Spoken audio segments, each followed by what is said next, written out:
오늘의 말씀 욥기 40장 1절부터 5절 말씀. 하나님 아버지, 한 주를 시작하는 월요일 아침인 시간에도 주님의 의를 함함으로 주 앞에 나갑니다. 이 시간에도 우리 모두에게 말씀을 통해 하나님의 음성을 들려주옵소서. 예수님 이름으로 기도합나이다. 아멘. 할렐루야. 성교 성도 여러분, 오늘도 하나님의 은혜와 평강이 가득하라고 하시길 축복합니다. 오늘 우리에게 주시는 하나님의 말씀은 욥기 40장 1절에서 5절까지의 말씀입니다. 어떤 사람들은 다른 사람과 자신을 비교하며 지적, 도덕적 우월감을 느낍니다. 그런데 이런 사람들도 하나님 앞에 서면 자신의 무지와 무능을 인식할 수밖에 없습니다. 하나님의 말씀 앞에서 자신의 약함을 깨닫고 하나님만을 의지하는 것이 믿음의 시작입니다.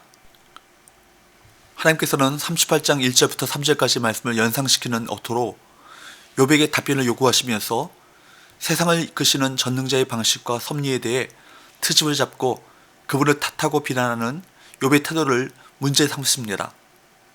1절과 2절, 여호와께서 또 욥에게 일러 말씀하시되 트집 잡는 자가 전능자와 다투겠느냐, 하나님을 탓하는 자는 대답할지니라.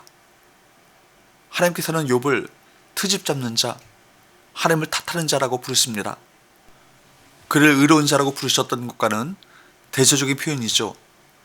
하나님은 욥이 하나님께 불만을 표출한 것에 대해 이미 욥기 38장 2절에서 무지한 말로 생각을 어둡게 하는 자라고 평가하셨습니다. 욥은 친구들과의 논쟁에서 하나님께서 행하신 일에 억울해하고 하나님을 탓했습니다. 하나님의 다스리시는 그 섭리를 깨닫지 못했기 때문입니다. 하나님께서는 앞에서 창조주 되심과 놀라운 지혜로 세상을 다스리시고 계심을 욥에게 보여주셨습니다. 그러면서 던지셨던 수많은 질문에 욥은 하나도 대답할 수 없었습니다. 사람은 하나님처럼 창조할 수도 다스릴 수도 없는 존재입니다. 그러므로 감히 하나님의 잘잘못을 따지고 논쟁할 수도 없습니다.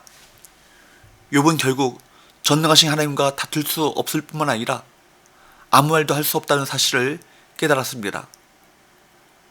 세상에는 전능자 하나님을 무시하고 자기 마음대로 하나님을 평가하고 공격하는 어리석은 자들이 참 많습니다.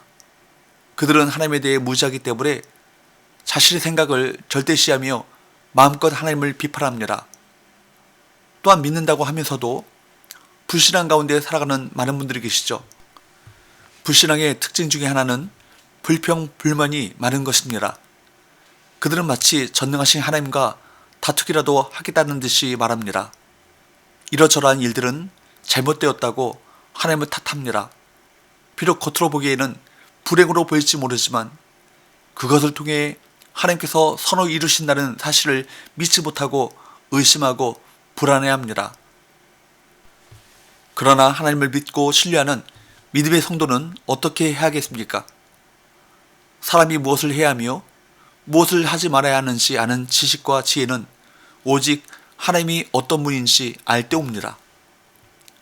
하나님을 더욱 깊이 알아 신뢰하며 감사하시길 바랍니다.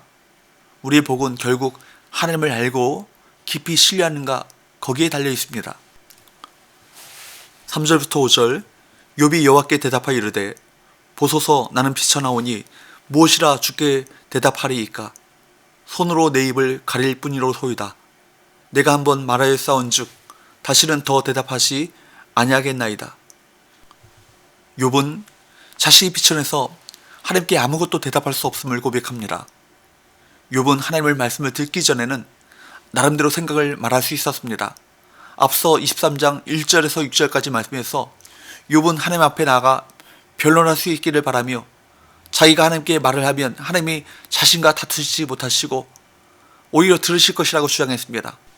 그러나 막상 욥이 하나님 앞에 서서 그분의 말씀을 들었을 때 욥은 깨달았습니다. 하나님의 말씀을 통해 하나님의 크고 깊은 능력과 영광을 깨닫고 나니 자신이 하나님 앞에서 아무런 말도 할 수 없는 비천한 존재임을 깨닫게 된 것입니다. 우리는 하나님의 영광 앞에서 자신이 얼마나 비천한 존재인지를 깨닫게 됩니다.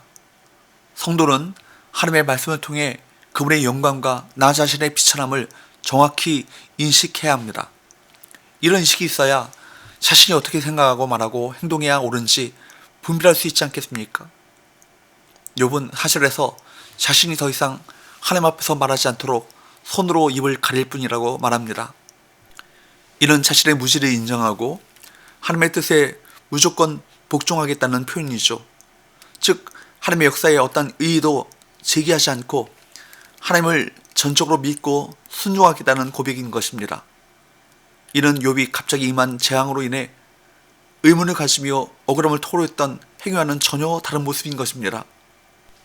모세는 이스라엘 백성이 홍해 앞에서 두려움에 떨며 하나님을 원망할 때 출애굽기 14장 13절 말씀에서 가만히 여호와의 구원을 보라고 명했습니다. 다윗은 악인이 형통하는 불공평한 현상에 불평하지 말고 시편 37편 7절 말씀에서 여호와 앞에서 잠잠히 참고 기다리라 그렇게 말했습니다. 이사야 53장 7절 고난받는 예수님의 그 모습을 그려주는 그 예언을 보면 예수님은 곤욕을 당하고 괴로울 때도 털 깎는 자 앞에 있는 잠잠한 양같이 입을 열지 않으셨습니다. 이는 예수님이 하나님의 뜻에 전적으로 순종함으로 구원의 역사를 이루셨음을 의미합니다. 그러므로 성도는 어떤 상황이 닥쳐도 하나님께 불평하거나 원망하지 말고 하나님의 선하신 뜻을 믿으며 소망하는 가운데 잠잠히 하나님의 구원을 기다려야 할 것입니다. 사랑하는 여러분, 보고 믿습니까? 아니면 보지 못하고도 믿습니까? 즉 이해되지 않아도 믿음으로 이해합니까? 지금 상황이 우리 자신에게 고통이 되고 해가 되는 듯 보여도 하나님의 선하심을 믿고 그분이 옳다고 선포할 수 있겠습니까? 신앙은 신뢰입니다. 특히 말씀에 대한 신뢰인 것입니다. 신뢰는 증거가 없어도 말씀, 곧 약속에 대해 인정하고 따르며 의지하는 것을 의미합니다. 자신에게 질문해 보십시오. 나는 확실하게 눈에 보이고 이해되는 것만 믿어온 것은 아닌가? 나는 내게 유익이 되는 것만 받아들이고 다른 것에는 불평이나 원망으로 반응하지는 않았는가? 앞에 믿음으로 순종하고 복종할 수밖에 없습니다. 그리스도 안에서 하나님을 아는 지식을 소유한 성도는 언제나 자신을 낮추고 예수님께서 그러하셨듯이 아버지의 뜻이 이루어지기를 원하는 삶으로 하나님께만 영광과 찬송을 돌려드려야 합니다. 기도합시다. 하나님 아버지, 우리에게 어려움이 닥칠 때 그것을 통해 하나님께서 선을 이루신다는 사실을 믿지 못해 의심하고 불안해했음을 고백합니다. 저희에게 믿음을 더하여 주옵소서. 의심하지 말고 아버지의 모든 것을 신뢰하며 잠잠히 하나님의 구원을 기다리게 하여 주옵소서. 예수님 이름으로 기도합나이다. 아멘.